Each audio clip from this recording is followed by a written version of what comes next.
ఇకపై మీకు ఇష్టమైన ఫేవరెట్ సీరియల్స్ యొక్క ఫుల్ ఎపిసోడ్స్ యూట్యూబ్లో అందుబాటులో ఉండవు. కేవలం సన్నెక్స్లో మాత్రమే ఫ్రీగా చూడొచ్చు.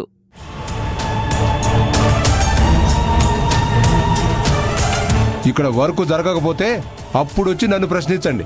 అంతేగాని ఇలా పనిచేస్తున్నావేంటి, అలా పనిచేస్తున్నావేంటి అని నన్ను అడిగే అధికారం మీకు లేదు సార్. మీరు ఎంతవరకు ఉండాలో అంతవరకు ఉంటే మీకే మంచిది. నాకే వార్నింగ్ ఇస్తావా?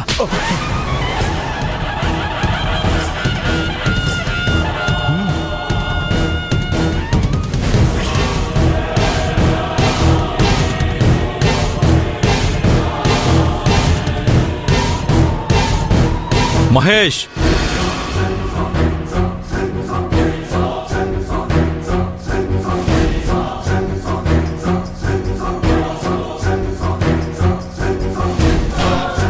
ఏంటి నువ్వు చేసిన పని? డాడ్, ఇతనేం చేశాడో మీకు తెలీదు. ఏమైనా చెయ్యని, నువ్వెలా కొడతావు? అయినా నిన్ను ప్రొడక్షన్ డిపార్ట్మెంట్కి రావద్దు అని చెప్పాను కదా. ఇక్కడికి రావడం నీ తప్పు.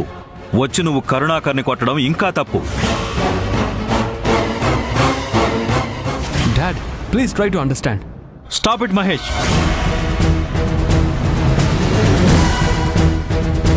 Go to your cabin. Dad, I said go to your cabin.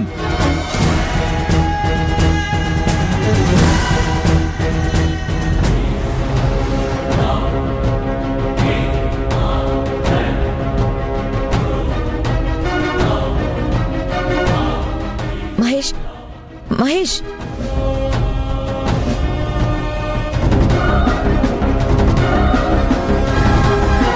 ఏంటి మీరంతా పని మానేసి చూస్తున్నారు? వెళ్ళండి.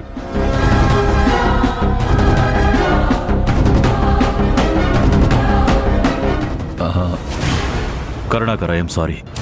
పర్వాలేదు సార్. మనసులో ఏం పెట్టుకోకు. నీకు నేనున్నాను. వెళ్ళి పని చూసుకో. అలాగే సార్.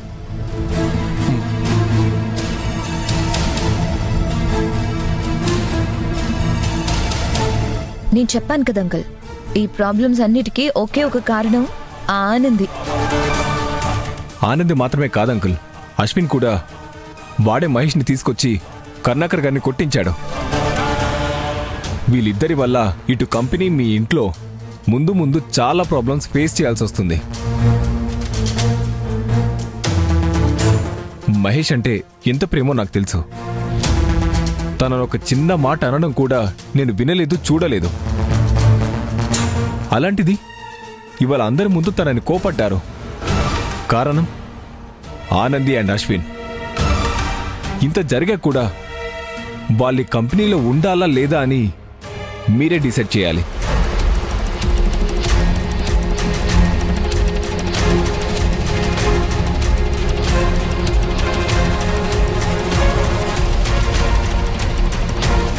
కరెక్ట్ టైంకి నాకు కాల్ చేసి ఇక్కడికి రప్పించినందుకు థ్యాంక్స్ ఆకాష్.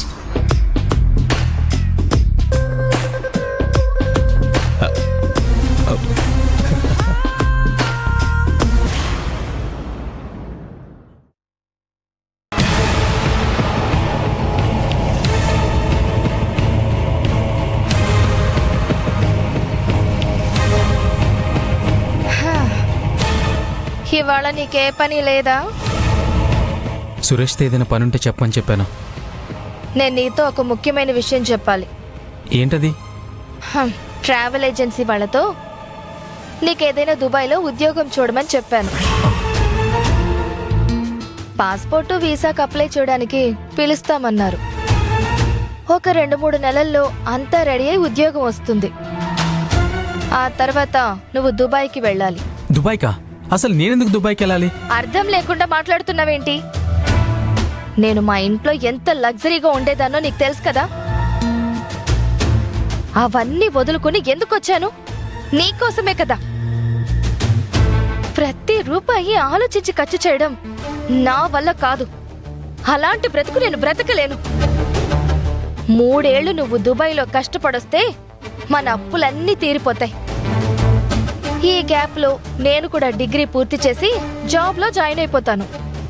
నువ్వు ఈ లోపు వచ్చేయచ్చు. 3 ఏళ్లే కదా అశోక్. 3 ఏళ్ళు నిన్ను విడిచిపెట్టే మాట అయితే ఇంత హడావిడిగా పెళ్లి చేసుకోవాల్సిన అవసరం నాకేంటి? నీ చదువు పూర్తయ్యాకే పెళ్లి చేసుకునేవానిగా. అశోక్, చూడువాణి, నువ్వు చెప్పినట్టు చేయడం నా వల్ల కాదు. సుఖమో దుఃఖమో నేనెక్కడే ఉండి పనిచేసి సంపాదిస్తాను. ఇక్కడే ఉండి రోజు కూలీలా పనిచేస్తావా? కనీసం డిగ్రీ కూడా పూర్తి చేయలేదు. నీ సంపాదనంతా తీసుకున్న వస్తువులకి డ్యూకే సరిపోవడం లేదు. పెళ్ళైన దగ్గర నుంచి ఎప్పుడైనా ఏదైనా సినిమాకో షికారుకో తీసుకెళ్ళావా? నేను బ్యూటీ పార్లర్కి వెళ్ళి ఎన్నాళ్ళయిందో తెలుసా? ఈ బీద బ్రతుకు బతకడం నీకు అలవాటేమో, నాకు మాత్రం నరకంలా ఉంది. ఇవన్నీ తెలిసే కదా ఇద్దరం పారిపోయి మరీ పెళ్లి చేసుకున్నాం. అలాగని జీవితాంతం ఇలాగే కష్టపడుతూ ఉండాలా? నేను ఆ మాట అనడం లేదు వాణి. నిన్ను వదిలి సంపాదన కోసం నేను ఫారెన్కి వెళ్ళలేను అంటున్నాను. అలా వెళ్తేనే మనం దర్జాగా బ్రతకగలం. ఓకే, నువ్వు అన్నట్టే దుబాయ్కి వెళ్ళాలన్నా డబ్బులు కావాలి కదా. అంత డబ్బులు నా దగ్గర ఎక్కడివి? ఒక్క నిమిషం ఆగు.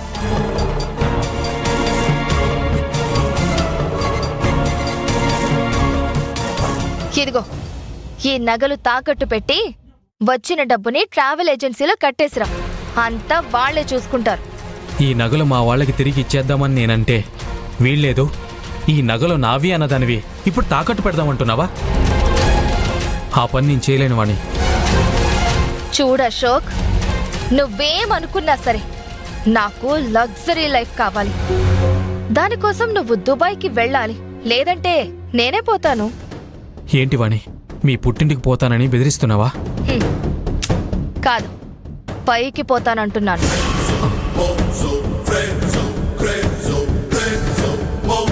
నువ్వు బయటికెళ్ళి ఇంటికొచ్చేసరికి నా శవం కనపడుతుంది. నన్ను శవంగా చూడాలనుకుంటావో లేక నా సంతోషాన్ని కోరుకుంటావో ఇక నీ ఇష్టం.